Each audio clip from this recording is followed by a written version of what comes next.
tell us a little bit about that methodology. What is the difference between Apprehend and some of the other more traditional products? Talk to that about that a little bit. Apprehend is a great product. A lot of research into it, and those type of products are probably going to be where we end up going in the future. And I'm happy with that because our industry as a whole has a PR problem. We are public health employees. We are listed as essential workers. Even before COVID, during the war, everything, there's stories of how, your pest control guy would have got extra gas rations during the gas price. We just have terrible PR. You know, you can ask most people what they think about when they think pest control, and it's the guy from Arachnophobia, who crushes it and just, or is Dale Gribble.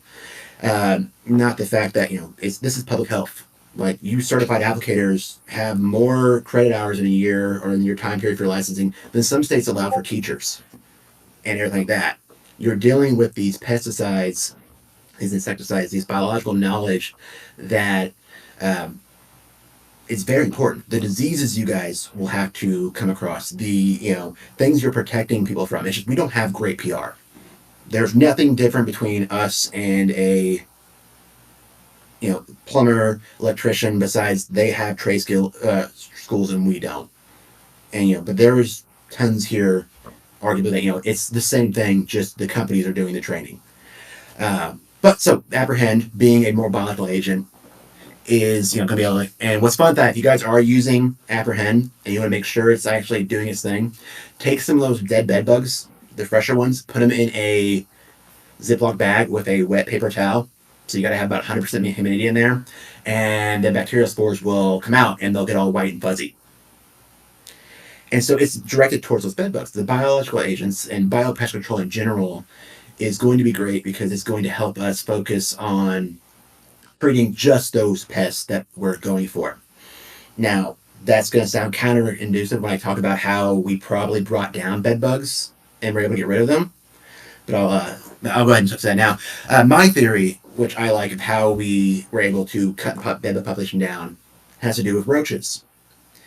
Now, I'm assuming everyone here is probably less than 60 years old and hasn't been in the industry for 40, 50 years. Back. We used to treat for roaches a lot different before the baits were out. It was a more general spray. And I remember speaking to my father about it, how before baits, he was treating for roaches, and you would spray them and they would basically die. You'd be treating overhead and they would fall on you as you sprayed them. We used to treat a lot more like that. So a lot more your baseboard focus, a lot more up the walls, everything just basically, if it was there, you sprayed it. Not the best, definitely not the best for IPM. But when we were treating for roaches, we were hitting a lot of areas where bed bugs were going as well. We weren't directly treating the mattresses, but when they're hiding on the floorboards, other areas, they're coming in contact with all this chemical and they're dying. So that, with everything else, and cultural awareness and things like that, help bring them down. Now we stopped treating so much the baseboard, so much of the other areas, stopped putting so much pesticide out. When we switched to baits, the bed bugs had less to come into. And also, things aren't as, they're more precision. They're not, I'm not going to say they're weaker. I would say it's the difference between using a sniper rifle to a shotgun. You're hitting what you want to hit without hitting anything around it. But yeah, so. Have we ever made mistakes with biological control? Has there ever been any downsides or unintended consequences that, like as applicators, we should be mindful of? Nothing. We haven't really hit that area where we can make the big mistakes yet. A lot of our biological stuff that's out to us is pretty precise. And that's kind of the goal of the biological things, is to be precise. And like, this compound only affects XYZ insect. Another sad part where we're going to be kind of the misfit again of agriculture. So we'll get blowback of their stuff and see if it doesn't work for them or it works for them, we'll eventually get it. And so the agricultural areas are targeting, their pests first.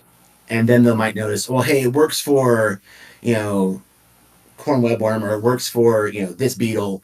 Let's go ahead and test it on this, because it's super expensive. I don't know if you guys have ever been on a talk about how much it costs to get a product through all regulation. Not to get on a political stance here, but we're probably going to see. Honestly, I couldn't tell you. Usually, when we have a Republican president in Congress and everything, we see changes in the EPA as well, and they tend to be more business friendly. There is a little bit of worry about JFK and his stance, but he tends to focus on public health. So we might not see so many products get bogged down. But the What is biopesticides, like if you could just kind of give like a roundabout estimate, what is like the cost of trying to get a product to market? millions. It's in the millions, and it's going up every time. You have to go. You owe the government money. You have to do all your independent testing. You have to so you're paying the staff, the testing, the government fees, the licensing fees, and then you got to wait for them to get it, to actually review it. They were backlogged for the longest time. Then they got to do their own testing for it, and we have more guidelines coming out. If you guys haven't read another tangent about the Endangered Species Act stuff that's finally being enforced, that is going to have a direct impact on a lot of guys, especially people who have wide territories. If you're just a residential guy, you're doing suburbs, not so much. If you're hitting your farmlands, this Endangered Species Act is going to limit what you can apply and where you can apply it. Like one is the let me grab my phone so I don't butcher the name. The rusted bumblebee. It's a big one. It's going to impact things. So if you just put in like rusty patch bumblebee and Endangered Species Act, you can get the uh, websites and all that stuff for it, and it'll basically start showing areas where you're not allowed to treat because of this. And then you have to worry about things. If you guys are doing any kind of herbicide treatments as well, you have to worry about that because if you're near too close to a river, label says you're far enough away, but it's in this territory of watershed plus mussels for those little river mussels. That could be an issue of us seeing things of that. So again, Let's see if we can get that map linked to the Discord at some point, just so that way guys who are operating in those territories, like you said, who are adhering to the label, they may not be aware, and there may be some additional resources they could use to kind of see if they fall in that zone or not. um, actually, I can back to this. Anything you guys want me to grab again for later, just like make a list of it at the end or as we're going, and I can grab sources to it. Didn't know how much you guys wanted to cover, so I just focused on a couple of bedbug things. Um, we can work on those. But yeah, I'll get you guys the rusted patch, the everything else, and all that. Are we back to? Is it still showing the? Yep, we're still seeing the behaviors there. Yeah, Okay, awesome. So I'll switch over to those behaviors. These guys, this makes their sense with the name bedbugs, want to be close to their food sources. That's not to say they won't spread out when they get extremely large populations, and they're going to spread out from the sources of their food. And that can mean if your client is a homebody and they basically go from the bed to the chair, that bed, that chair, and it can keep going. We've had housing issues. Wasn't quite public housing, but it was lower income. We started seeing them in the shower, like up around the shower area, Oh and wow, that's up the incredible. walls. One little fun thing is early 2009, which I'll get a link to it. Okay, I'll find it for us. But 2009, or maybe a little earlier, right when hysteria was really picking up for bed bugs, we were posting footage online, and we got picked up by uh, Discovery Channel. So if you guys remember that show, Infested, We used to, they yeah, Infesting Hoarders were a big show of mine. did a bed bug thing, and it was they took some of our B footage for what was one of the biggest ones we saw, and that one is probably a moderate case for us that we see now. But I'll go ahead and post that soon. And so they just got worse, but it's big. Our largest case, so I'm gonna plug an employee of mine in a minute. With I'll post it at the end his TikTok if I can find it, where he's showing stuff. But another little side anecdote. I got called in by the mayor of this town I'm in, and the health department, and I'm fresh out of college, just with a bachelor's, not even the certification, just young and dumb. and we were treating a by the hour motel off the highway. So when I say by the hour, whatever you're thinking, yes, it happens there. But Right, also, right. Just they were imagine the also kind of environment. they had kids Very staying there pretty. too because they were, kids were getting, parents were getting evicted. And they would stay there because it's cheap. We were treating them. We stopped because the owner stopped wanting to pay for everything, and it was basically infestations were going room to room to room, and it was a cycle repeating. So they get inspected. We hadn't worked with them for about a month. They say, "Oh, da da da's doing the treatments." We get called and we're like, "Oh, we haven't done the treatments in this." We come in, and the mayor at the time was very much, "I don't want any bad press." This was the same guy who told the zoo here, "Keep the rhino alive. I don't want it dying while I'm mayor." The new mayor comes in 2 months, do whatever he can to keep the rhino alive. So he was just very focused on that. So I have to tell him and the department, the guy in charge of public health here, I'm like, "You guys ever seen the movie Outbreak?" And they're like, "Yeah, what about it?" I'm like, "If you shut down this motel, you will send everybody out and those bed bugs will spread." And long story short, they didn't shut down the hotel. They also didn't take my idea of, letting me charge them $500,000 to tent the whole building and treat everything. So yeah, basically they got it under control eventually, but it took months, and they had to do a bunch of other stuff to it too. But yeah, I mean, so they can be large infestations. Thankfully, we've kind of gotten away from the super large ones, as education has picked up among hotels and people traveling. Um, I've done talks to schools before, anywhere from like preschool to universities, groups for training, and it's nice seeing people grow up and understanding that it's what it is to look for and things like that. Um, I was at a event in North Carolina, and the person putting in charge booked all of our rooms on the same floor. We all got there at the same time, so everyone's like, this is probably the height of everyone worried about bed bugs. At the height of it, everyone had their luggage in the hallway, and you just start hearing banging, and then eventually you hear clear, clear, and so yeah, people were learning what to do, which is great. But sorry, back to the behaviors. I got on a tangent again. Uh, you're going to want to look for this fecal spotting, which you guys have all seen them. Mattress seams around, where they're going to congregate, and the congregation can kind of ebb and flow. If they hit to a certain size, they're going to start avoiding it. Like females will move off from that, and they'll do moving around because of how they reproduce. For the guys that you are familiar with, it's traumatic insemination. So the amount of pheromone that's out there for mating is covering everyone in this pile. So to a male, everyone's going to smell like a female. And if you guys aren't familiar with the traumatic insemination, the males will basically just ram their uh, mating organ straight into whatever's there.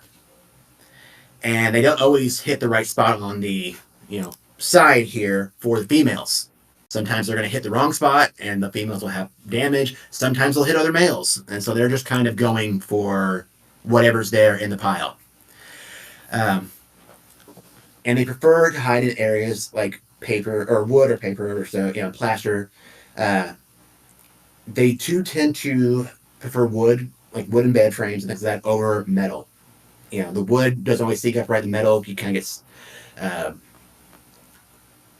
welded together, so you have less harbors for them. So if you're stuck with a metal bed frame, better than all wood. Which we were doing a homeless shelter, and our issue was they all had wooden bunk beds that were just basically made wherever they had, and they were inundated through that, and they kept bringing everything in.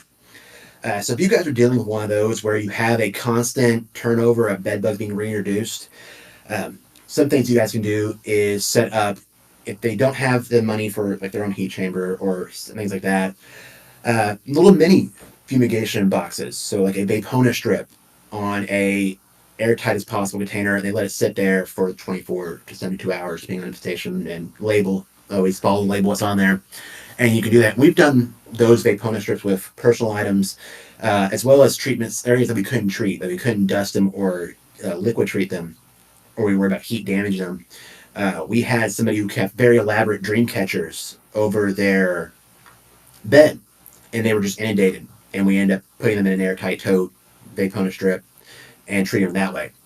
Cleared them out. But back to the homeless shelter. This was well before we had like really good monitors, which the monitors right now aren't always that great. In fact, this is another tangent. I'll go on. There's another monitor that's coming. Let me put it real quick. If I can find it. There we go. I'll post that as well. There's another monitor coming out of Europe. Supposed to come out this quarter, but I think it's probably delayed. I don't know if any of you guys are familiar with the old night watches. Yatol went off the market due to a pheromone issue. This reminds me of those. So if you guys aren't using a canine for inspections, or you're trying to have something that's going to be a aid for that, this might be what you're guys getting, and I'll get the company listed in a second.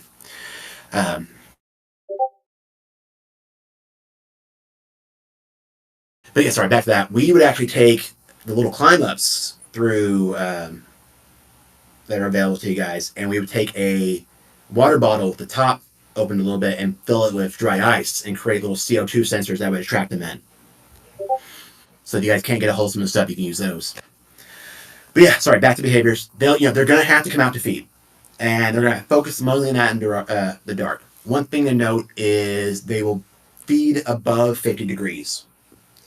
So what they're looking for is warmth, carbon dioxide, and the difference of 1 to 2 degrees is enough to get them to actively probe, which is going to happen. You're going to be warmer than your bedding, and so like I said, no one's going to keep their house below 50 degrees, so the bedbugs are going to come out.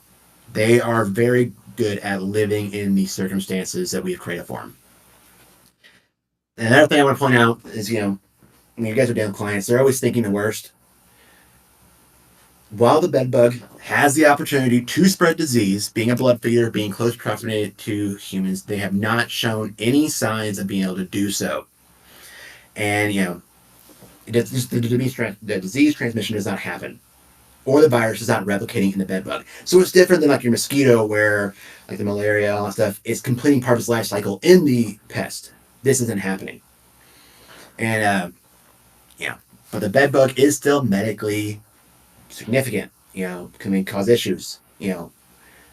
They are typically gonna bite waist up. You fleas typically say waist down. Dermatological irritation, stuff like that. Yeah. It's going to itch. It's going to cause problems. And not to say everyone has it. Some people don't have reactions. Some people have severe reactions. Back when I used to, feed bed bugs, I get bit on this hand, nothing. I get bit on this hand, I'll have the marks. Probably different now as I've gotten older. It might show up more, but I know not so bad. It can lead to irritability from, sleep deprivation. Usually you don't wake up from a lot of times unless you're pretty sensitive. Some people who are used to it. I ran into a guy recently at a conference. He used to feed bed bugs more often, so he wakes up like that if he ever gets bit. And it's happened to him 2 or 3 times. I've been at a hotel and didn't check well enough and woke up with thankfully a dead, dried bed bug in the sheets. I checked all the corners, but I didn't pull the sheets off all the way, and so it's just one dead bed bug kind of laminated between the comforter and the sheet. And I was on my way to take a test, so I didn't stop and check everything else. I go to the front desk. I'm like, "Are you sure we have pest control for this?" I'm like, "Yeah, I left it on the desk for you guys." But, so if you guys are ever in Frankfort, Kentucky, about to take a test down there, stay away from that hotel right by the highway. Nice little guy here. The hotels on the and the hourly ones, right? All that transmission around, people coming and going. Yeah, and this one wasn't so bad like the hourly one was. I wasn't that cheap. I was going to say, I'm cheap. I do cut, costs when I'm traveling. If it's just me and not, other employees or family, I'm like, whatever's closest or whatever's cheapest, and I'll walk if I have to. I even did that the other day. I instead of using my parking pass when I was at Purdue, I don't know if you guys have been on campus or know the weather there recently. It was 0 degrees one morning. Not feels like 0. It was 0. And yeah, Legion. Sorry, canine the bedbug stinging dog. I'll go into those in a bit. And I'm like, I don't want to use my parking pass, but I have an hour and a half or 2 hours to kill. I walked back to my hotel and back up just to save $4. Yeah, that was just me. But so this hotel wasn't that bad, but still The windows, a good sign, the windows opened at this hotel motel I was at. So yeah, stay away from the windows open. And here's the big question: where to find them? And this PDF covers a few different areas. And I'll skim some of them because some of them aren't as important. This PDF is actually part, like I said, of a larger book that I wrote. Which me 1 second. I can actually probably find a copy of it. Quick. Ooh, do you sell it on Amazon or things like Yeah, that? it's available online. Maybe we can, if you I'll guys are post. willing to show a little support. I will post the I PDFs if you guys need them, mainly because it doesn't. The print's a little small to fit in a book that size. But yeah, I'll post a link and everything. Side note: I also have kids' books that have been written. Perfect, Yeah, perfect. Are they yeah, bug cool. related or just Yeah, kid content? yeah, they're all kid books. They're all bug-related kid books. Let's start back to this. So we Well, got I've got a these. 1 year old, so that's definitely on my purchase list. Yeah, they're fun. They're short. They're easy reading for them, especially as a parent reading your kid. You kind of don't want a lot of words on the page. Yeah, I try to keep it less than Right. 12 words. Like, here's Bailey Beetle. She did this. And there she is again. Yeah. No masterpiece. They're not going to win any, awards, but Yeah. Sorry, hotels. So this is kind of going to be where, if you're a commercial technician or if you're doing both commercial and residential, like our guys here, they specialize. They have a residential route and then another guy's commercial route. We're going to see hotels. Mainstay. You got that turnover. We base it here. We know when to go hit up hotels that aren't clients of ours already, based off the things that are coming. We had a concert, softball here, D2 basketball was here. That turnover. That's one thing you guys to watch for, especially if you guys are getting like just your sales commissions. If you guys are getting that, you got downtime. Swing by, uh, and uh, hit those hotels. Especially around that time. They're gonna likely get something. I always used to say if the government would have took the same approach they did to COVID when we had lockdowns, we could have eradicated them again. Sorry. So why not all hotel rooms look alike? Oh, whether we take it serious or not, huh? Sorry, what was that? I said, so I guess it really is based on whether we take it serious or not. And then, they're taking it seriously enough. There's the government could do more, but I mean that was the perfect time. Like if they wanted to just like throw a little bit more out there during all that, which we got real close. You got to think we had no travel, we had no evictions. That was the perfect time to start just eradicating populations without having to, any issues. Yeah. But for our sake, they'll start coming back up. Some of the market forces, it all depends on your location, ebbs and flows of travel and things like that. I haven't pulled any of the recent data for the last 4 years to see, if the market's dipped. I know personally, it has dipped in our area for that. Once I think kids pick back up one of that, especially if you're near more of a touristy town or sector, like where I'm at, it's not a well-known tourist hub. We have things come through, but if you're operating in a major city, you probably didn't see that much of a drop, especially if you're seeing more international travel. But yeah, so you gotta know where to find them, and so that if you know where to find them, you know where to apply and things like that.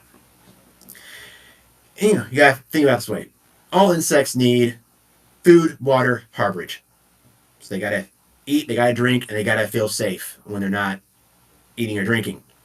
Sadly enough, we are the food, we are the water for this case, and the harborage is in our beds. So we go down here.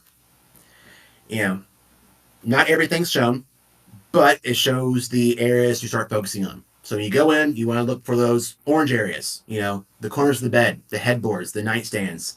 Work out from that. Go a little further out. If the population is large, they're going to start showing in different areas, eventually making themselves to the furniture in those little drawer seams. Same with the nightstand.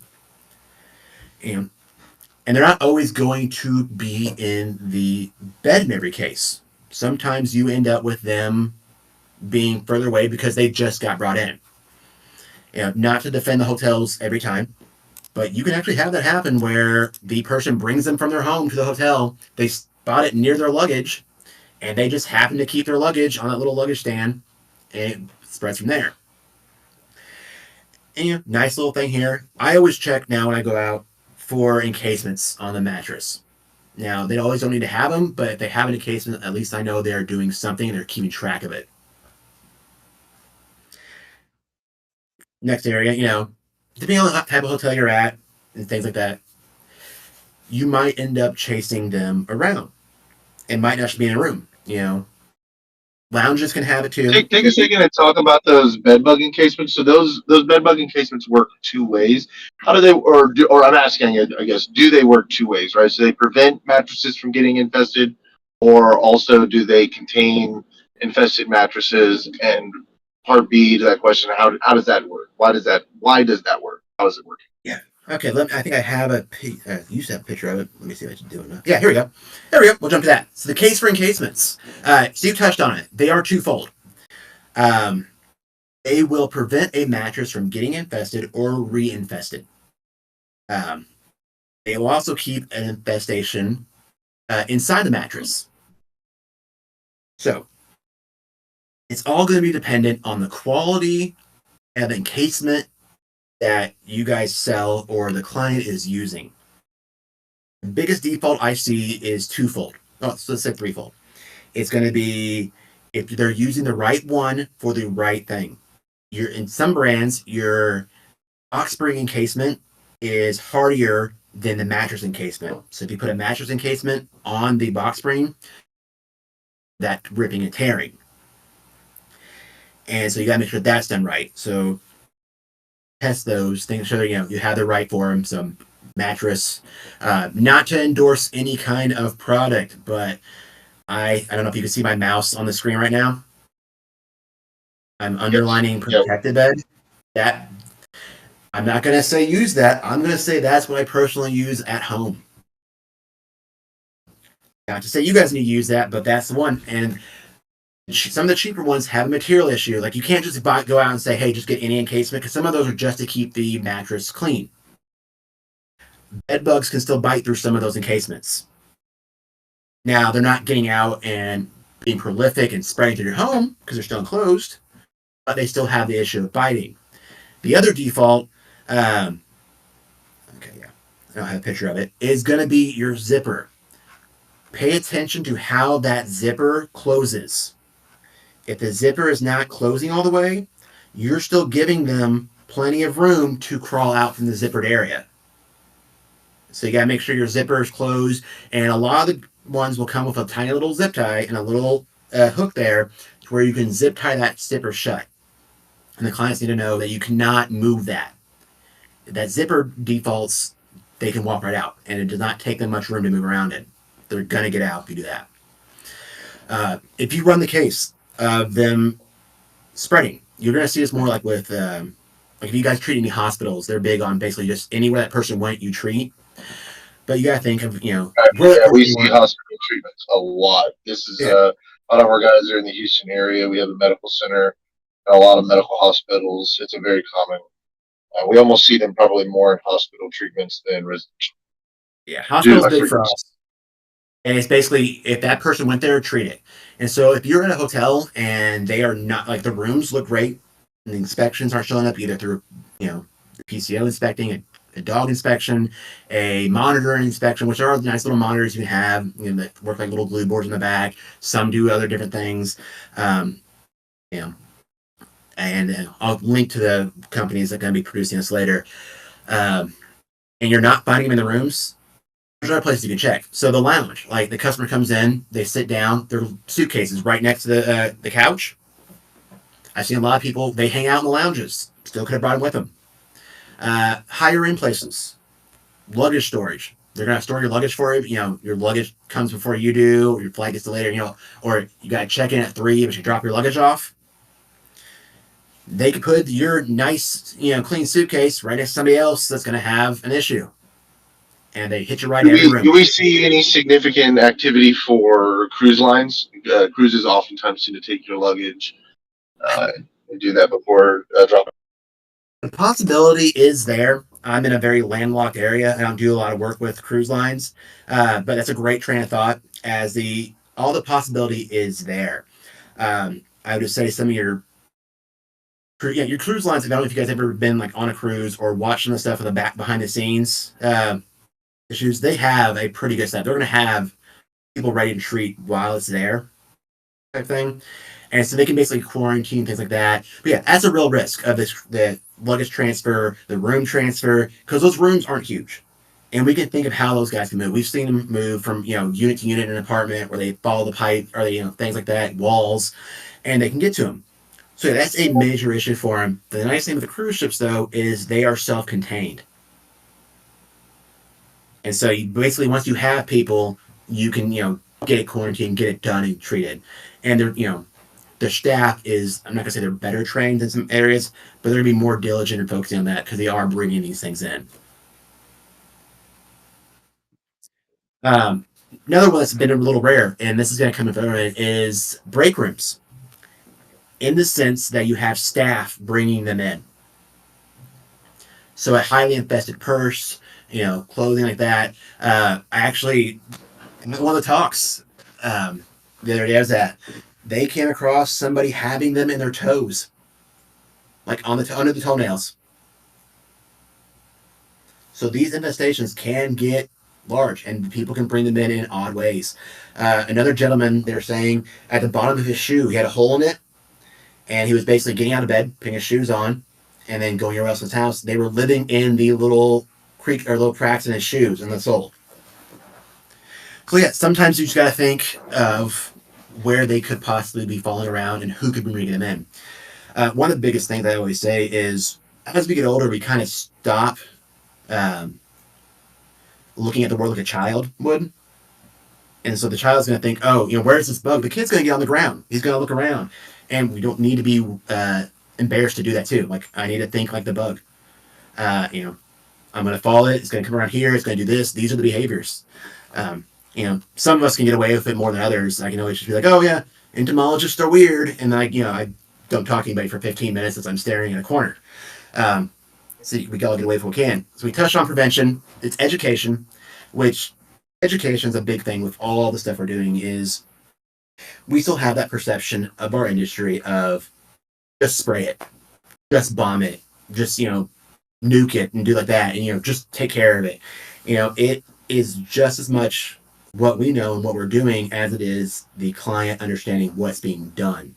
And so they really have to know, it's like, you can't go and buy this used furniture and bring it in without checking it. You can't have your sister's cousin's brother's nephew come in and visit with your stay the night if he has bed bugs too. You're gonna bring these things.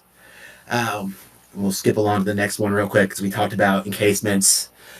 Restaurants, not a big thing. Like, I have personally not had a restaurant have a problem, but you can have the transfer through personal belongings in the lockers. Now, you're not going to have a long-term host, but the issue of there not being a host there is the bed bugs will kind of leave those purses and go to the other sources. What we said, a 1 to 2 degree difference is enough to make them probe. They're going to sense, oh, hey, this purse I came in on is a little colder. I'm sensing some, temperature variations elsewhere, and they can hitch rides. So we'll go through that. You can have it, booze. Apartments, another big one.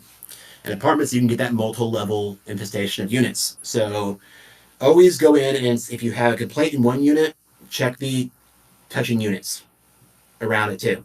And that's good for almost any pest you guys are dealing with, roaches, things like that. Because it always never fails. Is, oh, my house is, or my apartment's really clean. I don't have these problems.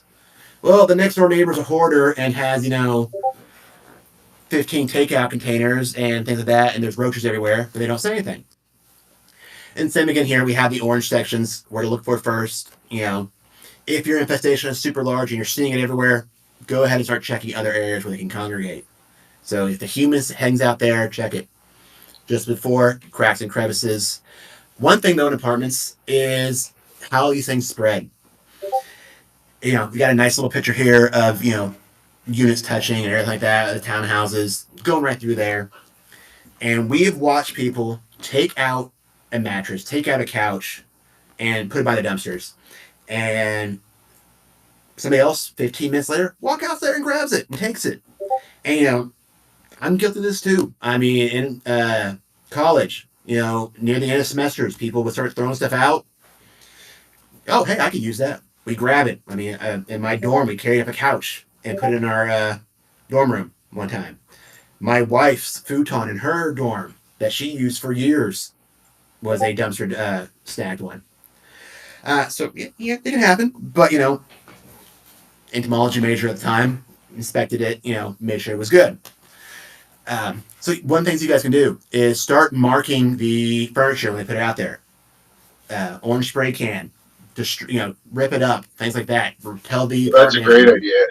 that. Yeah, I've Make seen it I've seen people tell rip it up, but also something visual as well, just to keep people from even walking up and picking it up. You know, write bed bug uh, on it. You got to be a apartment manager to do that. Don't always do yes you can, but don't always do the apartment manager's work for them.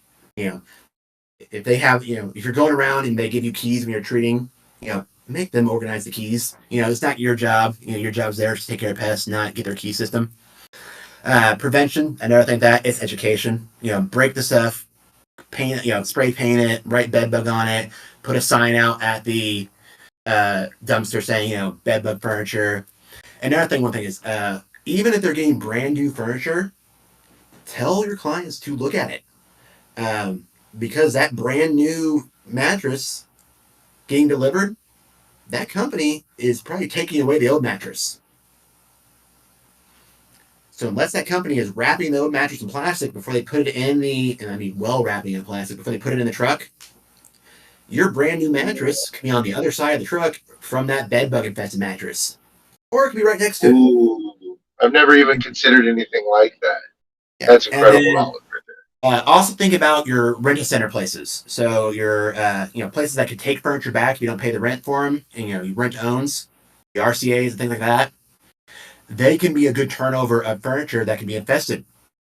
So that's a good one. So if you guys have those like rent to own places in your area and they're not clients, go hit them up. If they don't have a bed bug program already, or at least an inspection set program going, that's something they need to work on because they can have those bed bugs infest their whole warehouses. Yeah, just bring stuff in. Antique furniture, consignment shop furniture, which I go to those consignment shops too. We like weird old stuff in my house. So we go for all that. We touch on the casements. Office spaces, again, like restaurants, not going to be a huge area we deal with, but it can come up. And it comes up because people are bringing infested items in. And think of call centers. Think of the office staff at your guys' works. They're sitting there at their desks for long hours at a time. You're not moving Right. much. I've seen actually several chairs, office chairs, particularly like at hospitals or like hospital reception, stuff like that, where they get patients, just they get a transfer, whether they're leaning up against a bed or, clothing item, something like that. And the next thing you know, it's in the office chairs. So that is a pretty interesting one. The chairs, the drawers. I don't want to say think about the bed bugs in an office stance as like German roaches, but kind of think of them like German roaches. Like we're the food source, and our desks are right there, everything right there, our chairs. They come up even with movie theaters. Movie theaters have it happen. You're a captive audience. Again, that's another one. Not so much for regular treatments, but for inspections. When I post this other thing here, when I find them, which it'll take me a second to find it because I got it here. Where was it? Yeah, I'll find We them. wouldn't expect to see like feeding on those circumstances, though, right? They're using it to transfer from one place to another, You or can are they feeding on us while we're at work? Or like, I mean, you can that's kind see some feeding, but people of are going okay. to Well, be think under the table, dark legs type thing. Not a huge uh, aspect of it happening constantly, but the opportunity is there, and it can happen. But it's not the best opportunity for them. So it's an option. It's always there, but it's not going to be, like it's always going to happen. Never underestimate how oblivious people can be to their surroundings. right. And so, Or just they how some of the most insignificant interactions can be the exact interactions where transfer occurs. That one forgettable moment, but that where a basket gets placed on top of a piece of luggage, or like you said, you lean up against a piece of furniture, or anything like that. this, yeah, even when you're doing inspections or treating, if you're touching it, it can happen. But yeah, we talked about canines earlier. Um, depending on they can be highly expensive. 10,000 or more, less depending on what you're getting. It's a piece of equipment, but it's also a living being. And depending on the study you use, I think Florida State had them at 97. Cooper here has about 95%. But they're only as good as the handler. And you guys have seen drug dogs work. It's the same kind of aspect. Drug dogs, they can have false positives. They can respond to cues of their handler. I've seen a handler who had a tick where if he wanted the dog to look at something, he would just do this on it, and the dog would go to it. And surprisingly enough, 9 times out of 10, the dog would find something at that exact spot. So always kind of look at it as the yes, the dog can find it, but you need a human to verify it. The dog makes it easier for us. The dog should not be your final say in the initial inspection. Now, I'm not to say the dog shouldn't be the final clearing inspecting because, if the dog doesn't hit anything, that's good news. But if the dog does hit, you need you need a human to see that, not just an animal. That's going to be kind of the hill I die on that is, you need to see it. And, dog breeds matter. So if you're, looking at it or your competitor has a pug or a, Cavalier King Charles Spaniel with those tiny little noses, you don't need those little brachiatic, sons of guns. They can't smell well. I have a King Charles myself. That guy can't even, breathe half the time. So you want like a beagle, you want a retriever, you want a dog with a larger snout. Some control methods, combination ways. There's mechanical, there's temperature manipulation, fumigations, chemical. Personally, I'm a big fan of heat. That's slowly changing with the biocontrols of apprehend. But apprehend's only going to be as good as how you apply it, which I'll touch on that in a second. Because I've been seeing some misapplication of that, but we'll get to that at the end. Because that goes along with chemical applications. You have to put it where they're going to be. Products that contain imidacloprid and, for instance, like your Bedlam Plus, beta-cyperfilm tempered ready spray, Alpine flea and bedbug.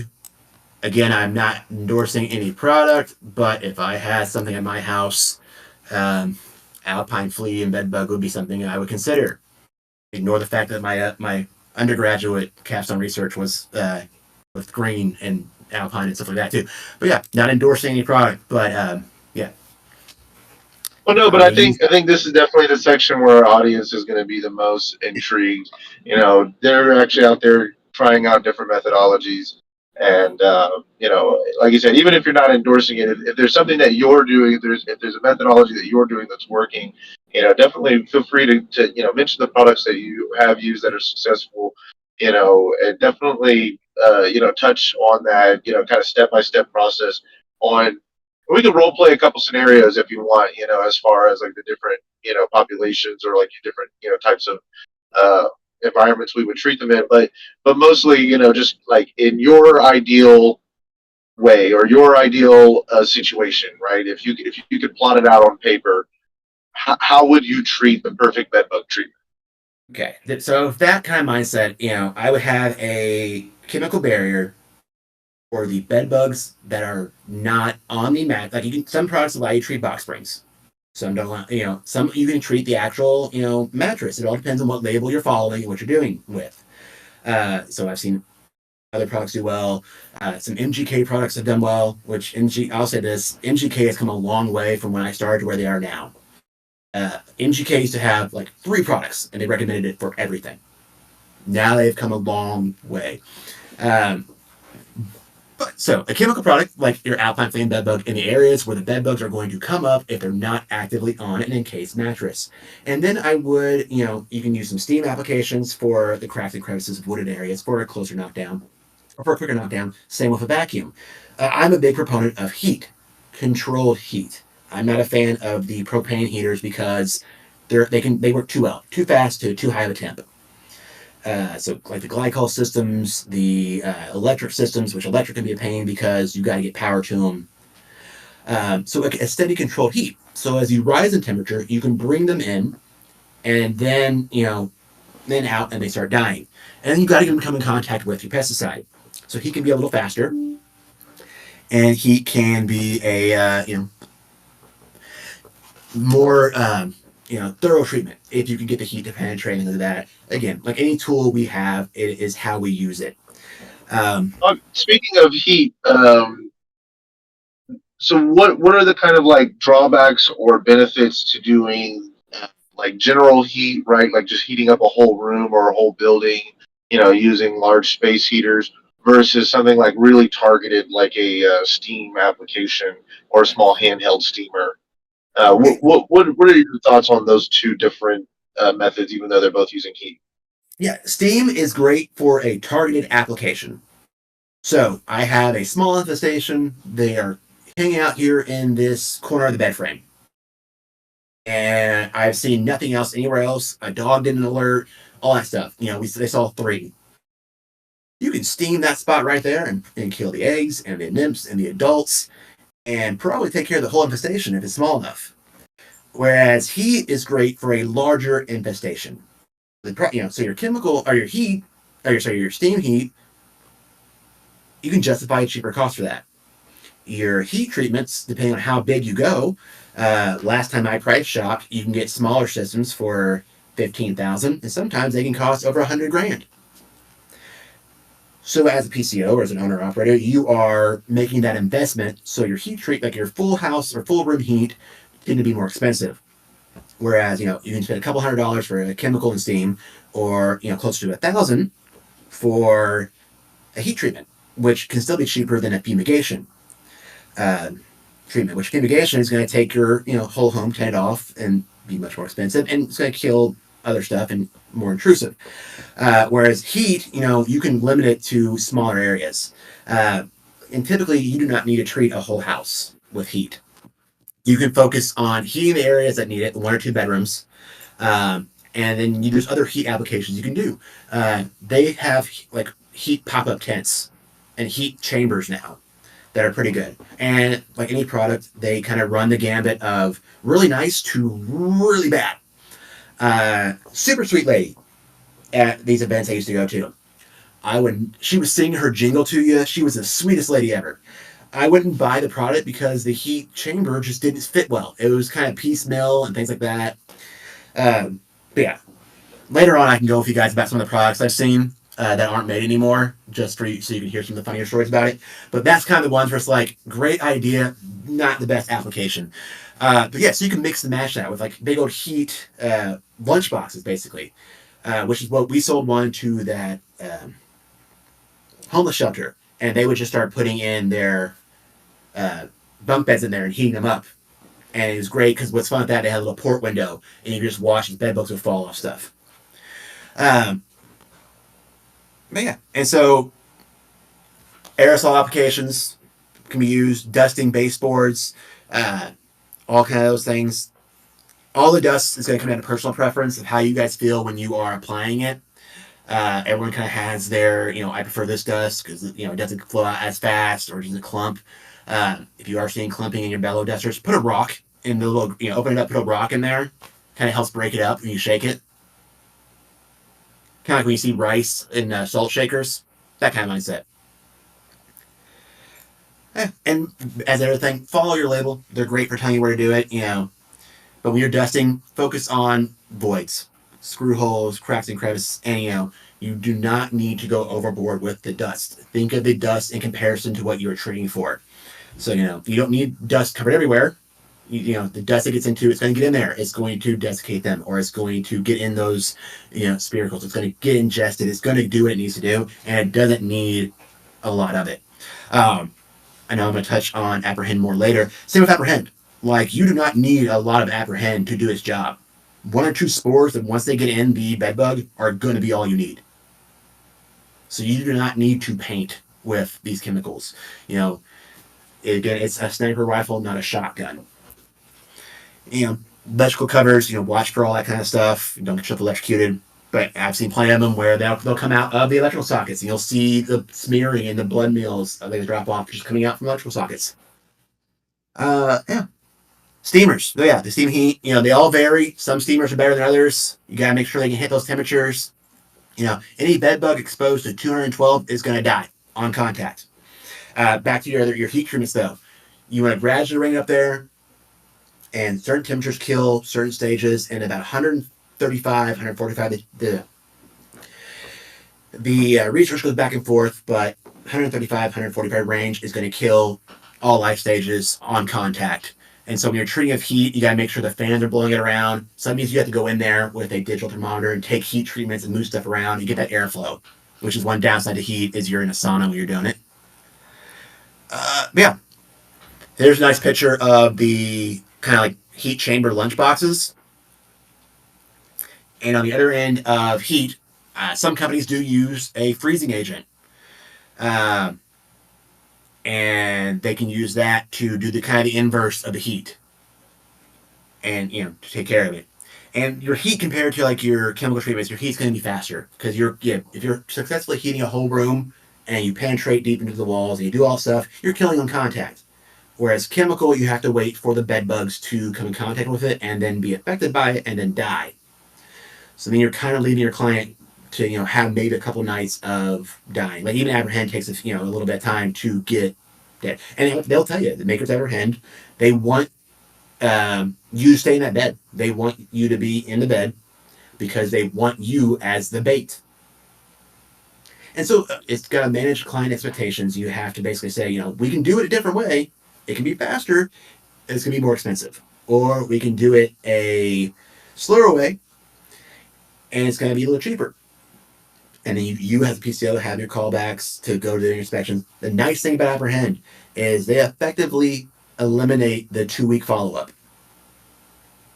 They recommend that you do not come back in 14 days. You come back in 30 days. At that point, the apprehend should have worked. That everything should be dead. If things aren't dead, you have to do a more thorough inspection and look out to where they could be going because you have to find where they're coming from. Now, I don't have anything in here that points out where to apply apprehend, but the apprehend company does free training and they will give you basically everything. They have a hotline. They are great. Essentially, just think about it this way: it's box springs, the slats. You're creating little kill boxes where they're going to be. And you treat around the headboard. You treat the back of the headboard around the nightstands, and you're creating little kill boxes. Same way you guys would kind of treat if you're think of it like a perimeter treatment of outside of a home for the bed, and then think about certain areas as a yard treatment. So you're treating that box spring slats like that, and don't be afraid to pull off that little cheap, thin paper fabric material under there and get inside the box springs. Clients aren't going to care about that more than say, "Hey, I need to get to this and kill the bed bugs," compared to you having that thing you never ever really see. Oh yeah, and then heat treatments. The big one here, that's over 100 grand right there. This guy down here is probably about 20 grand. And I don't touch much on fumigants. Fumigants is something I don't work with personally. Insurance liability, things like that. It works. It's great. Um, we don't do a lot of fumigants in my area. We don't have the termite species that lends itself to fumigations. They don't feel necessary or would require extra certifications and licenses. We So have I a can see a company lot of here. operators not wanting. We have a company here that offers fumigations, and the same kind of mindset as once it's done, the bugs are gone. Kind of with heat, it's super expensive and it's intrusive. Even when we deal with things like wood-boring beetles and like box elder bugs getting into wood, not box, sorry, platypus beetles getting into wood, we do a borate treatment. We don't fumigate, mainly because it's a lot going on. And that part of our industry that gets the most negative press is the fumigants. It's unfair because they're used a lot, but if you're going to screw up with fumigants and cause problems, you're going to kill somebody, yourself, an employee, a coworker, or the client. So this is, if you're going to do fumigants, this needs to be what you put your focus on and that inside and out. Right now, it feels like the proper time to mention Micah Paxton. If anybody followed that whole saga over the last month or a couple months. Yeah, that's basically the covering there. This little what this came from covers a few other insects as well. So if you guys, I'll list them later if there's anything you guys want else to talk about. But it covers hotels, restaurants, things like that. Uh, Probably by this time next year, I'll have the stuff written up for cat flea, mosquitoes, and termites, and probably mice. Um, yeah, so everything's kind of covered. If you guys have questions, I'm available. I got rather do this than what I normally do.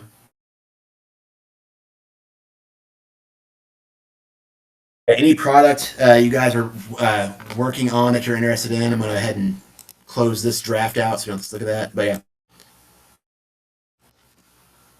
and I will see if I can't find that exhibitor with that real quick while you guys are asking questions. Let's see.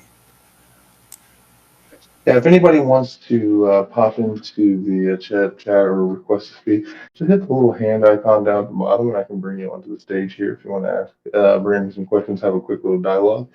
And then we got that chat box down at the bottom. Looks like Jorge's asking questions about credits you have to submit as a BCE. So, what kind of credits do you have to submit? Yeah, so that how that works. It is. Let me see. I have the thing. Actually, I keep this thing up every day, just in case I get to add something to it. So your board certified entomologist program requires every 3 years you to have. Let's see. Let me go to the table one. Maybe that'll tell me. Yeah, you have to have 120 CEUs. So it works kind of like everyone's licenses, but the activities that you are requested to do are different. While I can still get points going to the same things you guys go to all the time, which is what I went to Purdue for, was just those sweet, sweet points. It works a little different. I have two categories I have to look at. I have a category A, and some of the things in that are like one of them, college level courses. So as a BCE, they kind of expect us to keep um, involved more with everything going on. So thankfully, at the same time I got my BCE, I was finishing up my master's. And so I was able to count some of that.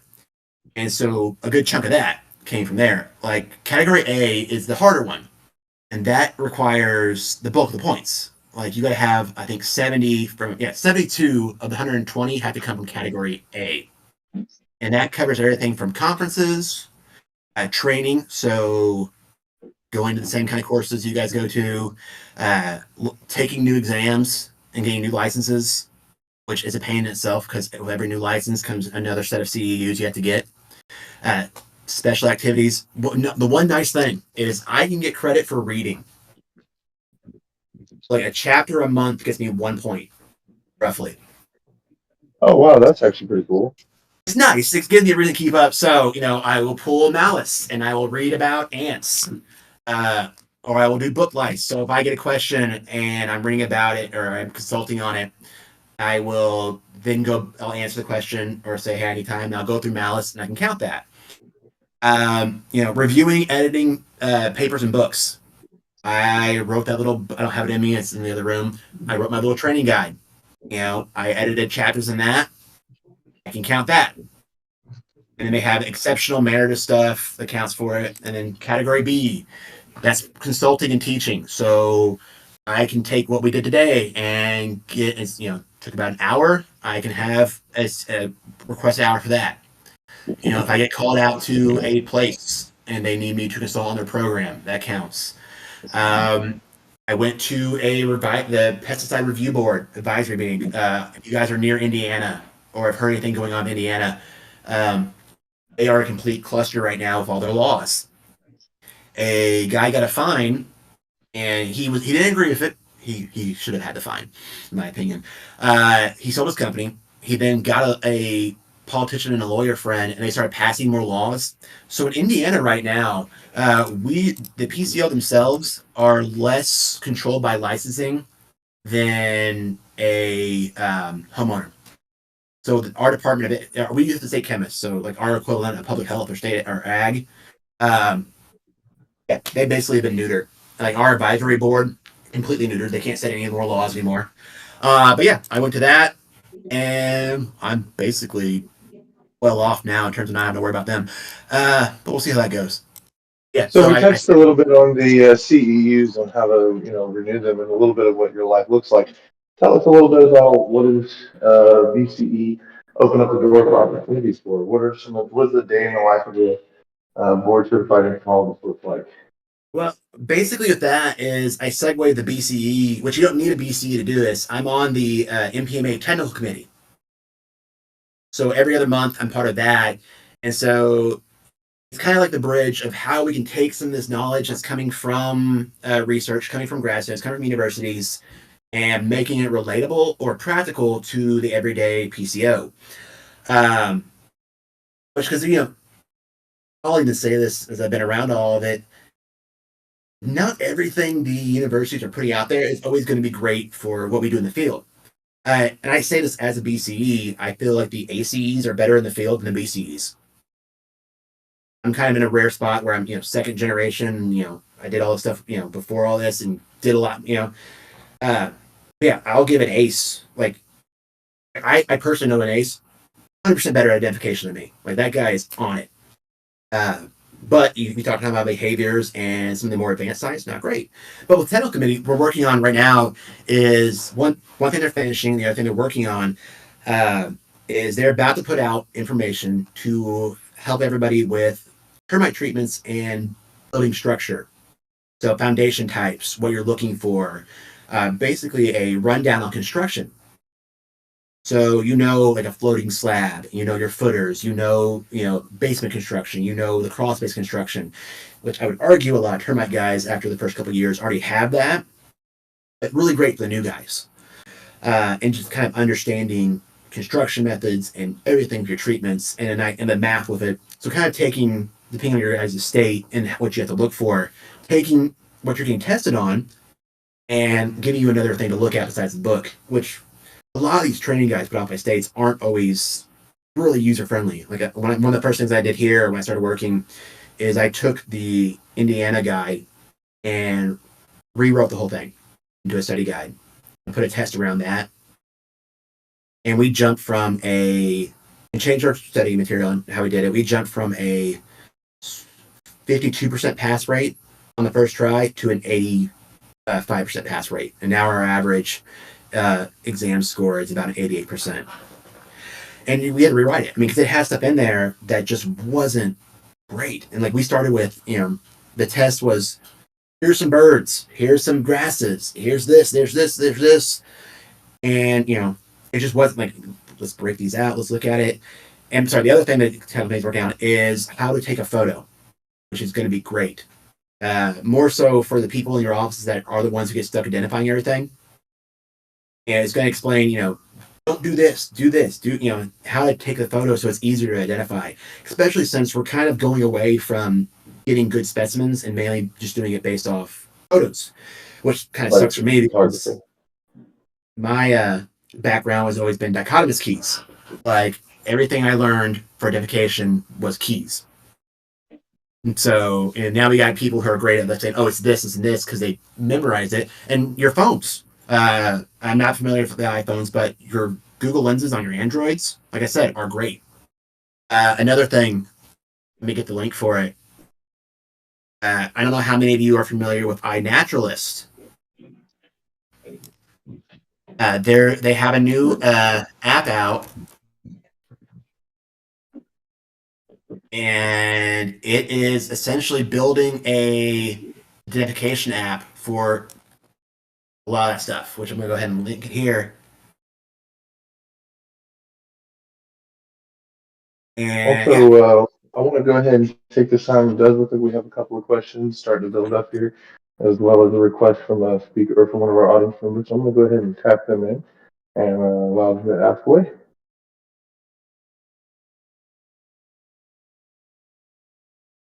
Hopefully, All Legion. right. First off, thank you so much. I'm in Washington, and it's still everything you said is just amazing. I really appreciate your time talking to us. Uh, I would like to know what you're talking about in terms of taking a photo because the photos I see from other texts and everything is not good. I don't want to be insulting. It's not good. So if there's a way that I can easily describe to them parts that they need to take a better photo, that'd be great. I would also love to hear the stories about the failed shit people tried to sell, because that sounded great when you teased on it earlier. And then a link to the PDFs for what you've gone over so that I can read and share with the people who aren't able to make it here would be great. Also, so that those are all like the thank yous and extra stuff that I thought of after my reason again. The main thing is uh, what what benefit would there be over? I don't do fumigations. I try to steer people away from it. I think it's horrible eyesore.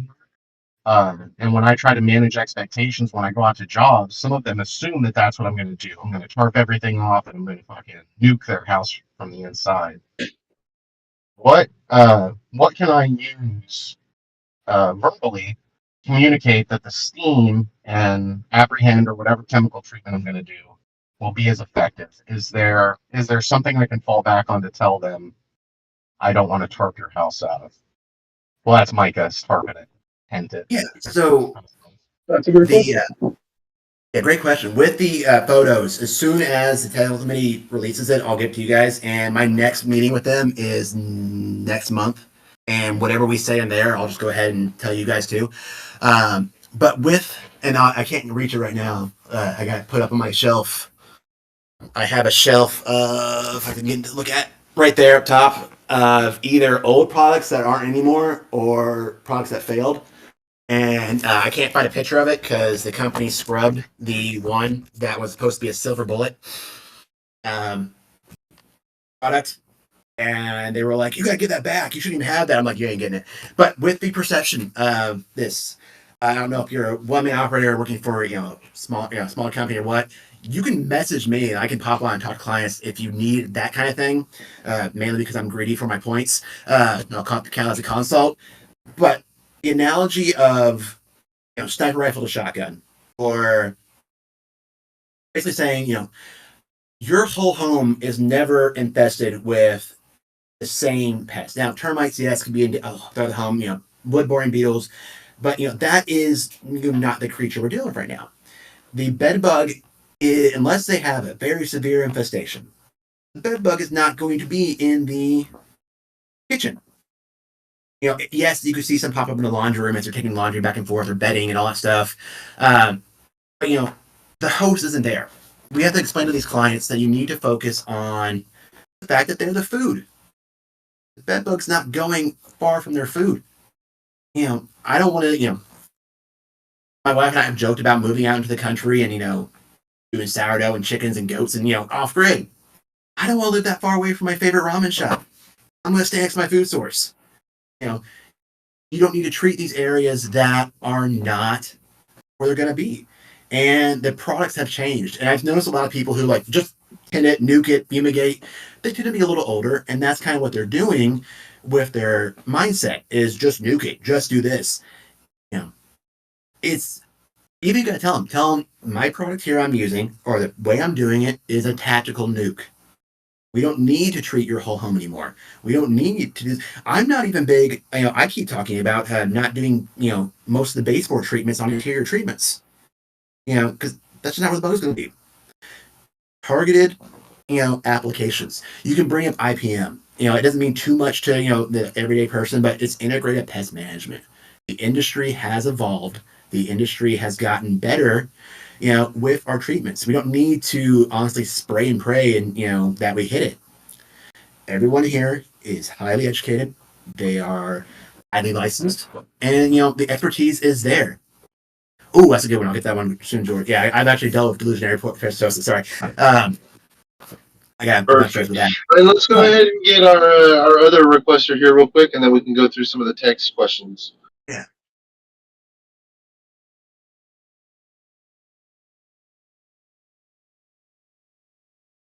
Hey, how's it going, man? Welcome to the stage. Go ahead, feel free to ask any question.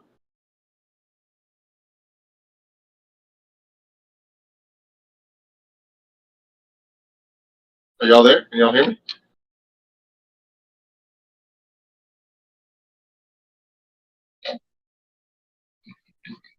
I can still hear you. Okay. There seems to be maybe he's just not available for right this second. Hopefully he'll come back to his phone in just a moment. Well, until then, let's go ahead and take a look at some of these other questions. Jorge just asked a pretty good one. Tell me about your top 3 cases of delusional parasitosis. All right. In my area, I basically still am the closest thing to a. Well, yeah, I mean, we had an ace, but he didn't do much. I was the closest thing to a degree entomologist before I got my master's and my BCE, and so I was basically getting everyone's stuff. Um, heck, I was the closest thing to a biologist that was easy to get hold of. So I have other stories about getting other stuff, but oh, it looks like he's back. I grab him real quick before I go on my tangent.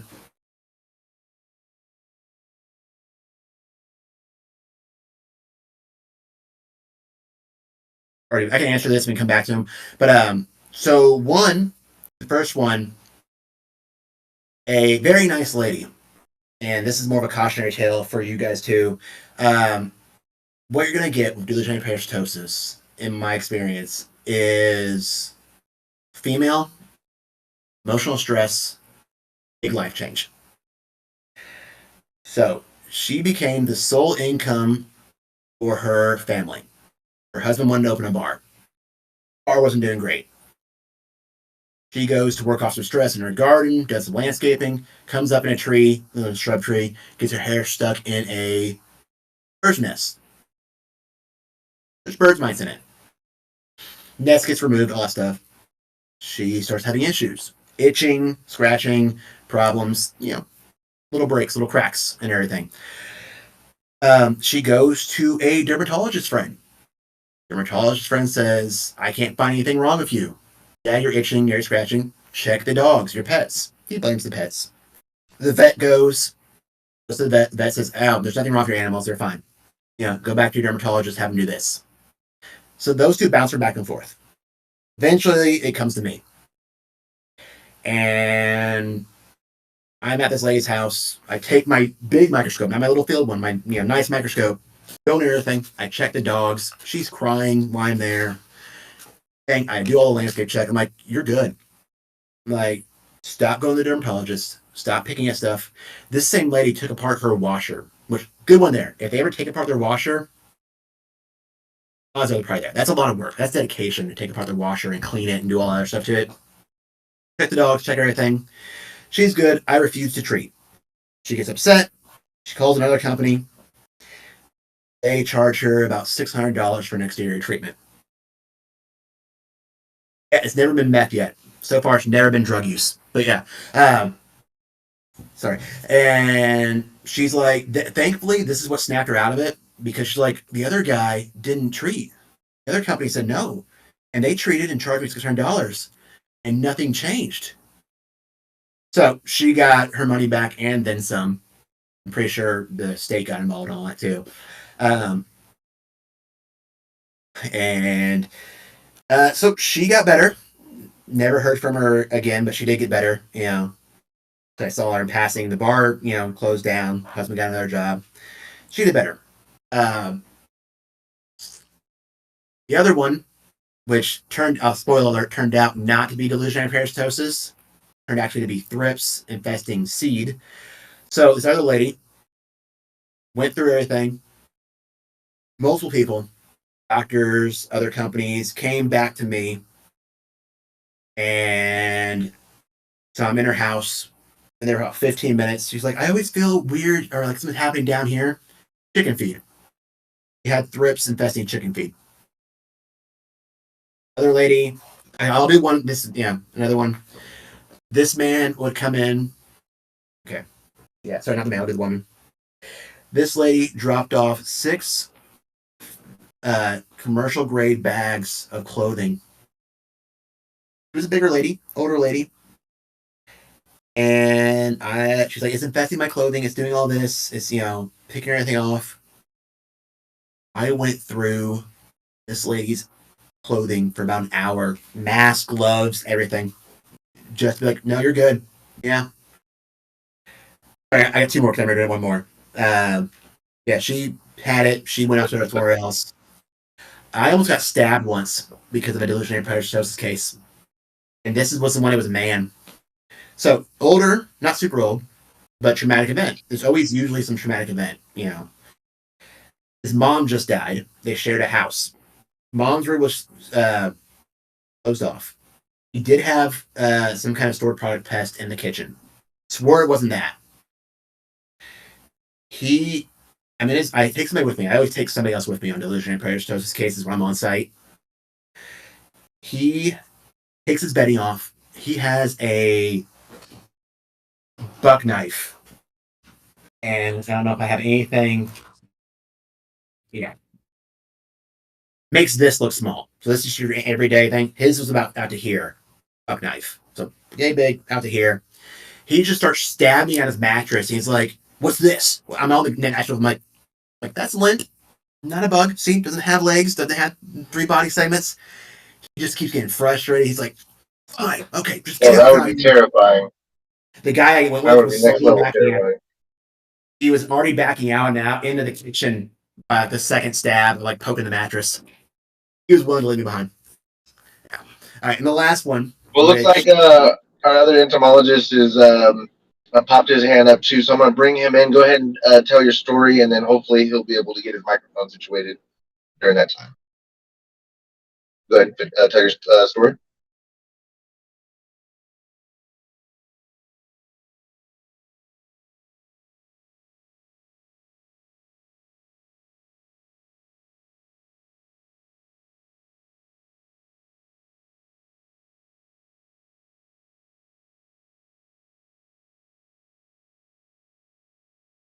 Hey, Brandon, you there?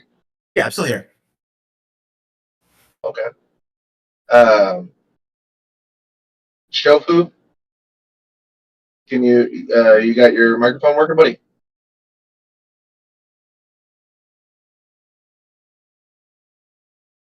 Hmm.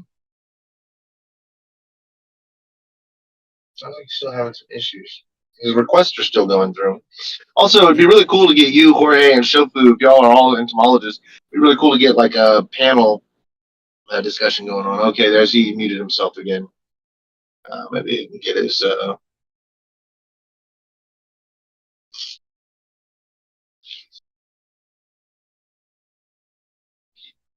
No, we actually can't hear you right now. Go ahead and ask your question in text format, and we'll see if we can keep working on it. And go ahead and invite Jorge to speak. He wants to go ahead and join in on us. We're gonna have a little entomologist on entomologist conversation here. You hear me? Yeah, I can hear you. We got you here, Jorge. Yeah. Oh, he said he wants to ask about bedbug resistance. Okay. Well, let's talk about bedbug resistance for just a moment before we get to Jorge's question, because I know Tobu was trying to get that in there. So yeah, with resistance, we have, but thankfully now, most of the testing done for chemical resistance on bed bugs is done on that Cincinnati strand. So they're testing new products and products on the resistant strand. And this is just general how to mitigate resistance in all of our products, baits, everything we're using with brooches. Proper application. So make sure you're mixing right. Make sure you're using the right rates. Make sure you're applying in the right areas. Gradual resistance is going to happen. These are living organisms. They're going to eventually, outdo us in this arm race. So some that survive are going to be more resilient. So product rotation. Don't keep using the same product every time. If you notice your product's not working and you're sure it's not your application method and you're sure you're treating the right areas, change products. We run 2 or 3, 4 different products for bedbug here. I know I have one that I swear by, but we have other products ready to go if we need to. And that should be a case for most of your stuff. Don't get stuck on just one product for what you do. I know some vendors have great rebate programs, which can, kind of, hinder things, but, they're on board with it too, monitoring resistance, because if you overuse their product, you're gonna, hurt them too. And that goes back to homeowners using the same products as us. I've been at places where, they're putting out a bunch of baits that they bought from Amazon and it's Avion. and they've overused it, or they've applied it wrong, or they've done something and it doesn't work. So yeah, rotations and making sure you're using the proper uh, uh, dosage and mixing. So if the label you're using says use 2.2 ounces for light infestations, and then 0.6 and then 0.8 or whatever, use your best judgment to say what the infestation level is and use that. Don't always go in hot. One, just from a product standpoint, you don't need to go hot every time. And two, you don't want to go too low as trying to save product that way, and not kill off all of them, because anything that does come in contact with it and survive is going to reproduce, and likelihood is those offspring are going to have an immunity as it goes. So yeah, rotations and proper applications is probably the best way to review that. Um, can I advise some stuff as well? Yeah, absolutely. Throw it in on here, man. All right, all right. So there are a few books that I can recommend to you guys. There is a book that is already dedicated to bedbugs and their management. I got it in here. You can look it up online. It's like $80. And there is one that I highly suggest you guys have. It's not only on bedbugs, but it's on the relationship with pesticides and insects. It's called Insecticide Biochemistry and Physiology. It basically breaks down the process of pesticide interaction within an insect's body and how the resistance mechanisms can arise if you keep using, the same stuff. Um, when I was looking at it, it got me blown out because they talk about some terms that are not usually named in our classes, like pharmacokinetics and pharmacodynamics. Have you ever seen the IRAC website? And it says the mode of action, right? Like I, sodium ion modulator or GABA, whatever, for fipronil or for pyrethroids. And you're like, what the hell is that? Have you? I'll go ahead and post the website for you guys. I actually used to love pulling up Google Scholar scientific papers about active ingredients. So just type in active ingredients and read the first 3 to 5 Google Scholar deals. Because honestly, when I first started, no, I had no clue what any of that stuff meant, and I wish I did know more about it. Um, One Yeah, of the things that Brandon mentioned earlier was that there's a lot of respect or head nod kind of given to the ACEs for having the field experience on top of the intellectual experience as well. And I just kind of wanted to ask several of you guys are several entomologists. Um, do you feel like there's an area where you could I don't want to say like have a weak spot, but where you definitely know that you could learn more? And B, is there something that LTK that you've either experienced maybe where you feel like you've already been able to gain something, or is there an area maybe someone I can go out and find help pull in here where we can all strengthen each other's um, weak spots?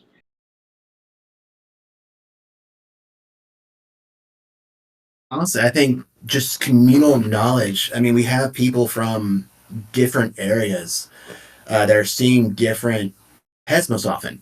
Like I directly do not deal with scorpions.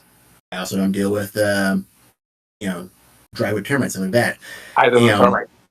yeah. So it's just not my expertise. Like my main focus with my things have always been, um, you know, almost the more direct public health stuff, so roaches and bed bugs.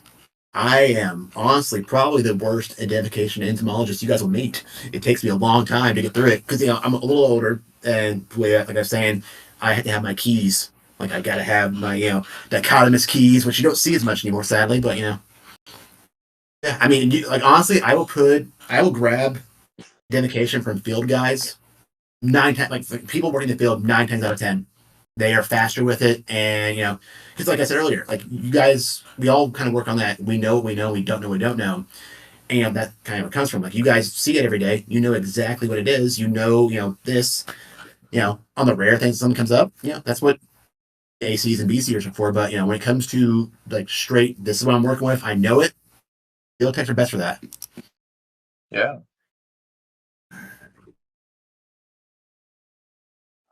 Yeah, that's the solid truth. Like I haven't taken my PhD because about mosquitoes, I don't know ton about mosquitoes or their management or soft ticks, hard ticks. Um, just a tiny bit, but yeah, I mean, for those guys that work in the mosquito field, you guys know a lot. Or those that do termites, you guys do a lot. In New York City, we don't deal with roof rats. So you send me into a roof rat location, and even though I have my operator's license and A's and all that shit, I will have to, sit down and study a lot because I know shit about what they do, how they behave. All I know is that they come from trees when they used to, like in nature, um, and that they get displaced by Norway rats. We hopefully here in the next few days, Jawa's boss, he's an owner operator here on the southeast side of town in the Houston Gulf Coastal region area. We deal with a lot of termites, particularly subterranean termites. We have our drywoods here as well, but he's got several decades in the field experience. Obviously, certified applicator who started his own company, and he was going to come on here and do some talking about termites and some of the knowledge that he's gotten from just doing several thousand treatments. So maybe that would be a good one for you to tune into if you feel like you'd like to get a chance to learn about that. Where he can Yeah, distill down, maybe not so much of the book side of things, but the experience gained from doing and and thousands of real world and treatments. especially the failure side of it. You don't learn much of what you make success. You learn about what you failed. The callback, the follow up. What failed? What did I do? What should I not do? You know what I mean?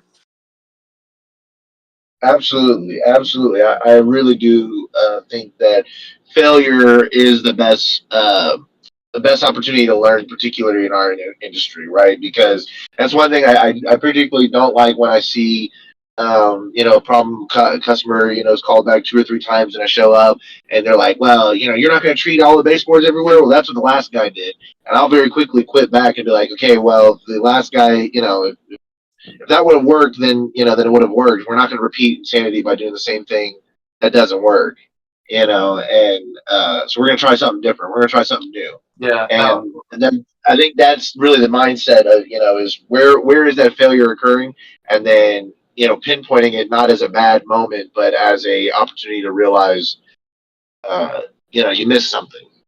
Yeah. Now, getting back onto Shofu's question, there must be protocols that need to be followed for bedbug management, especially when you have sensitive accounts, right? Let's say you have several options. You have heat treatment, you have steam, dusting, you have vacuuming, you have chemical application, you name it, right? But when it comes to risk management, risk of sending bedbugs into other locations, or risk of bedbugs surviving, you have to prioritize one methodology over the other and then follow that ladder. If I go into an apartment or a room that is connected to other rooms for other people and they have a shit ton of bedbugs and a lot of cracks. And I say, oh my god, I gotta bring the heater.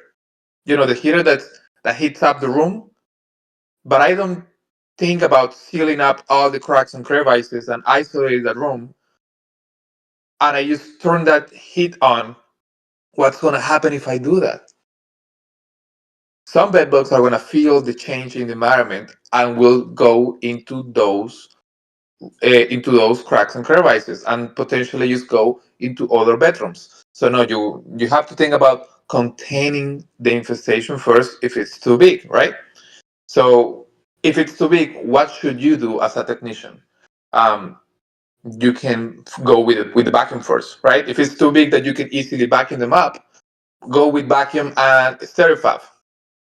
Chemical doesn't have to be the last thing, rather a tool for your management. You can flush them out of the cracks and crevices with sterifab and vacuum them up. Those that get really into the crack and crevices, then you can steam them up. You reduce significantly the population, and then you can do dust, you can do um, steam, you can do apprehend, you can do chemical application when the risk of infection into other areas of the house or the apartment um, has been reduced significantly. Now, We heat, oftentimes hear in our industry quarantine, contain, and control. Is there any wrong thinking with that? Is there anything wrong with that? it is. It depends. In my own experience, and I deal with heavy, weird bedbug infestations. What do people mean about quarantine? Like leaving the apartment? Because that Um, would, well, yeah, I would say that people's behavior when they find out about bed bugs is either one of two things. It's either they don't do anything at all, or they move where they're staying at. They move to a new bed, a new couch, a new piece of furniture. They switch bedrooms, stuff like that. yeah. Or they just move completely, and that's the worst thing they can do, depending on the population side. Let me tell you a story. This happened last year on August. It's a multi-family building, 6 floors, 4 apartments per floor. I go get a call on the 5th floor saying that some bedbugs are coming out of the walls aggressively. So he calls the company. Okay, fine, whatever. Um, and it goes away for a little while. That was on the 5th floor. Then the apartment below that apartment begins having bedbugs. When I go to the inspection, there is no signs of an established population. No droppings, no egg cases, no dead bedbugs, no live bedbugs.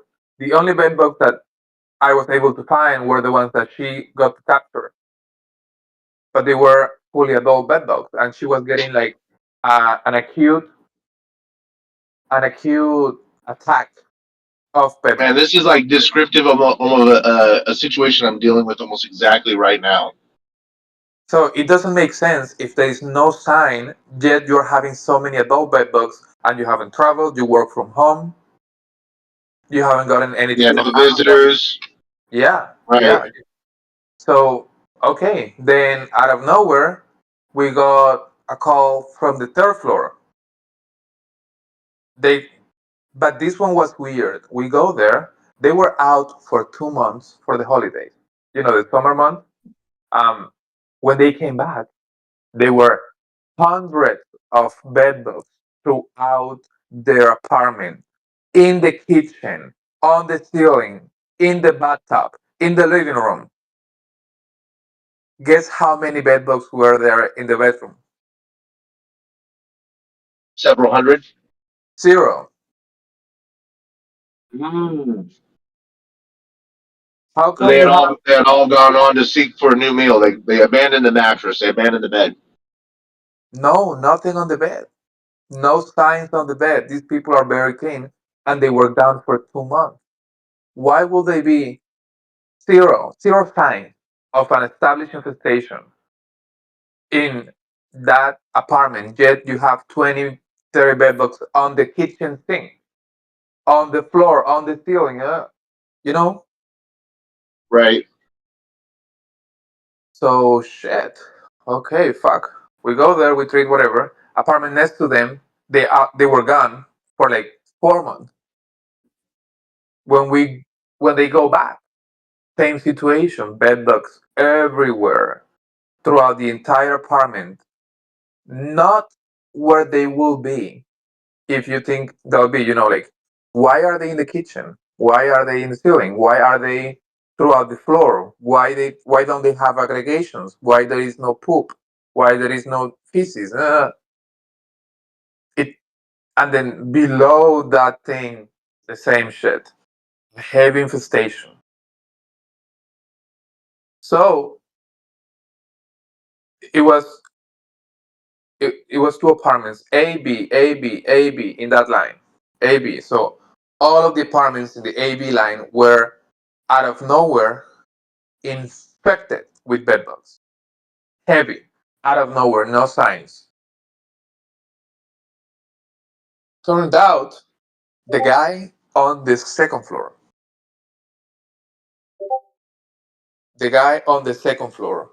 what's his name? I don't know his name. He owed about 4 years of rent.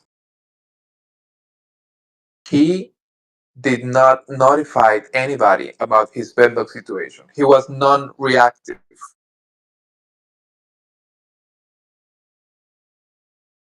Yeah, he So didn't want they to bring think, any additional scrutiny on his yeah, he situation, was, so he chose not to say anything.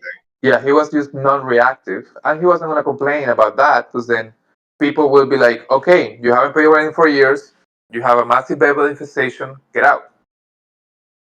Right. So he got to a point that they, like, people were unaware that he had that infestation until they sent the sheriff to finally kick him out. So guess what he did? He left. He left with, I don't know, a set of So clothing. did y'all suspect that he was doing repellent treatments of his own, like buying No cheap repellent, bed bug bombs and not, stuff like that, just to, not, nothing at all. and then that was driving the He activity in the had, other places?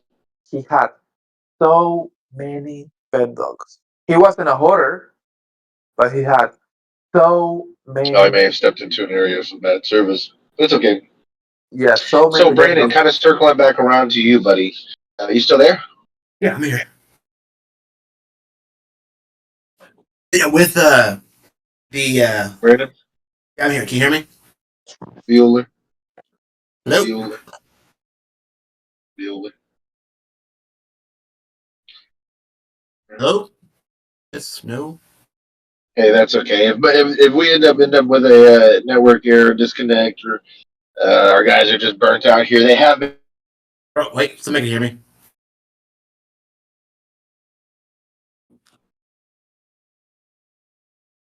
Yeah, okay. Somebody can hear me. With the issue you've been having with multiple units, yeah. I'm a big proponent of basically if a bed bug unit has an issue and it seems like they're clean, checking everywhere. I don't know if they can still hear me or not. Thumbs up, yes, no. Um, but yeah, I mean, big thorough inspections are key, especially if somebody seems like they're not having a problem. I'm gonna go ahead and post a link. This is not coming till later this year. It's got clear customs and stuff. But there is a potential new monitor that I think is going to be big. And like I said in chat, if you guys need mosquito stuff, um, um, a talk on that, I'm available for that too. There's some new products coming out that I'm liking, some treatment things, some new lures, which is another one of my big. Actually, speaking of CEU stuff, uh, if you guys want to look into that, we might be able. I would have to put stuff together ahead of time. Um, like a PowerPoint or a PDF, and we would have to submit it to your states ahead of time. But if we plan these out, like I'm saying here, we can start submitting them to states. With the with having these BCs and these ACEs, it should lend itself a little bit easier to some of them. But some states different how they do it. Some states need like 6 week notices, and they have to review everything. They'll have to review the backgrounds of the speakers and attendance policies as well. So some changes might be made. But yeah, I mean, that all on you guys to get that going via LTK's purpose on that. But yeah, I'll be willing to speak. And anything that needs to be submitted to states, I can do that. Yeah, because I've done state talks before. I got one coming up in March. Don't know my topic yet, but yeah. So yeah, like I said, every state's different. Yeah, if you guys need me to speak for CE points, like I said, I'm need them for my license as well, so we're good.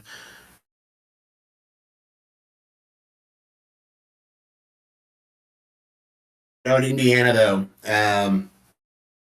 I get meter taking on noise. If you have it going, you have to make them public, like available to the public, and somebody has to say yes or no who can come and everything like that. But being this, there's not really an audience limit and chair limit. But yeah, if any of the places you guys work at and you need someone to speak, I'm available. All that fun stuff. But yeah, like if you guys want mosquito coming up, just let me know. I'll put it together. Mosquito's fun for me. Um, I like talking about that mainly because I want to emphasize that the treatments can be effective without affecting pollinators. And but mosquitoes are pollinators, but without expecting the fancy pollinators. You got. Yeah, I won't go on that rant now, but yeah, I'm ready for that rant if you need it. But yeah, if you guys have any questions about anything, um, just message me. And like I said, there's the new monitoring system coming out. Yeah, I can walk through some of those. You let me know what states, and I can look into those for you guys. Um, like I know in Indiana, I'm not allowed to speak to my own employees about somebody else. So it's all okay. California might be a little difficult, but yeah, I'll pull Washington, California. If you guys want to send me or make a list of your yeah, if you got something out, we can do a schedule for your podcast. But if you want to send me your guys' departments, because I know every state's a little different. Like I work in 3 states, and I have a state chemist, a Department of Ag, and a public health department, and they all three operate differently. So if you want to send me who's in charge of what, I will start pulling it. And yeah, we can see what we can do for you guys. Yeah, Kentucky's an easy point to work with. I deal with Kentucky stuff now. In fact, my talk in March is going to be out of Kentucky. I don't know my topic yet. In fact, I got to send him a bio soon. That yeah, if you guys live in Kentucky, I will be speaking in Henderson on March 27th.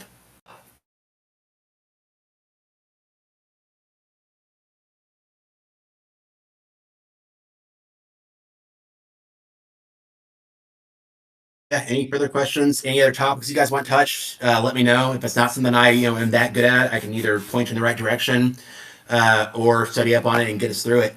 But like it was somebody was saying, Jorge's living in New York. You got Bobby Corrigan there, and that's the gospel for rodents. Um, yeah, it's all fun. It's the whole industry. Yeah, it's important, but it's still fun to learn about. We miss out on a lot of stuff uh, because it just seems sometimes. My big complaint about academic down to, and I'm going to include myself with you guys, is down to us is they're super dry. This is something I brought up the last technical meeting, is because they want to have grad students doing talks to everybody else, and I'm like, they got to dumb it down, not dumb it down, they got to make it approachable. And one thing I recommended is to model the WikiHow links, which aren't the most best, for like PCOs, but WikiHow for just general stuff is great. Self plug there, but we gotta make these things accessible. And some of these talks get so dry, and the things they're doing it for. I mean, some are better than others, but yeah, whatever you guys need, you let me know. Any topic, like I said, we can cover it. Uh, Mosquito, good, be a good one. I'm actually actively working on that. My own writing. Um, Bees, treatment like that. And I know somebody said about SAUs. So we like I like the whole Alpine product. I'm not saying that because the rebate program's great. They're it's a good company. But yeah, some Exodus is great.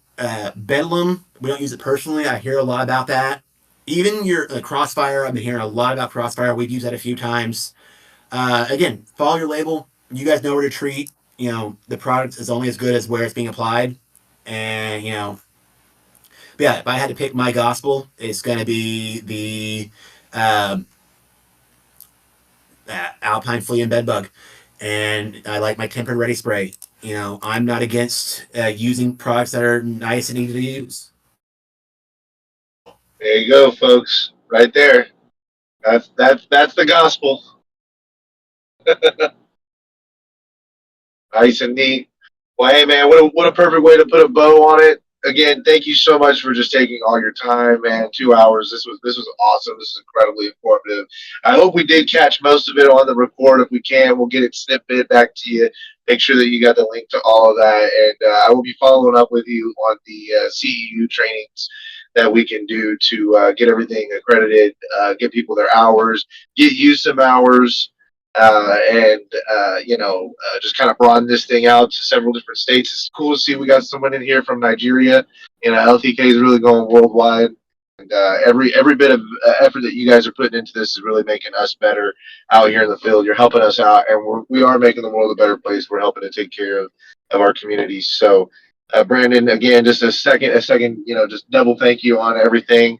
Jorge, thanks for popping in.